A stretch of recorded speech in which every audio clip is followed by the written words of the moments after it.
টানা বৃষ্টিতে চট্টগ্রামের বিভিন্ন এলাকায় জলাবদ্ধতার সৃষ্টি হয়েছে। এই মুহূর্তে নগরের ওয়াসার মোড় এলাকায় আছেন সহকর্মী পার্থপ্রতিম বিশ্বাস। সরাসরি যাচ্ছি তার কাছে।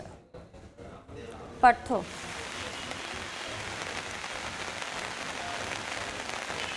মুষলধারে বর্ষণের কারণে বন্দরনগরী চট্টগ্রামের বিভিন্ন সড়কে কিন্তু জলাবদ্ধতা সৃষ্টি হয়েছে আজকে সকাল থেকেই আমরা দেখছি, এবং গত 1 ঘন্টা ধরে মুষলধারে বর্ষণ হচ্ছে বন্দরনগরীতে, এবং সেই কারণেই কিন্তু নগরীর বিভিন্ন প্রধান সড়ক থেকে শুরু করে অলিগলিতে কিন্তু জলাবদ্ধতা সৃষ্টি হয়েছে। আমরা এখন আছি নগরীর ওয়াসার মোড় এলাকায়। আপনারা দেখতে পাচ্ছেন এই ওয়াসার মোড় এলাকায় হাঁটু থেকে কোমর সমান পানি। শুধু এই ওয়াসার মোড় নগরীর মেহেদীবাগ, জিএসির মোড়, বদ্দারহাট থেকে শুরু করে বিভিন্ন জায়গায় কিন্তু আজকে জলাবদ্ধতা সৃষ্টি হয়েছে। এর কারণ হচ্ছে আজকে যে বৃষ্টি হচ্ছে সেটি মুষলধারে বর্ষণের কারণে পানি দ্রুত নেমে যেতে পারছে না, সেই কারণে কিন্তু এই জলাবদ্ধতা হচ্ছে। তবে আসার যে বিষয়টি সেটি হচ্ছে বৃষ্টি থামার পরপরই আমরা দেখছি যেসব জায়গায় জলাবদ্ধতার সৃষ্টি হচ্ছে সেই সব জায়গা থেকে কিন্তু পানি অনেকটা দ্রুত নেমে যাচ্ছে। তবে বৃষ্টি যদি না কমে সেক্ষেত্রে হয়তো পানিও জমে থাকছে, সেমনটিও কিন্তু আমরা দেখছি।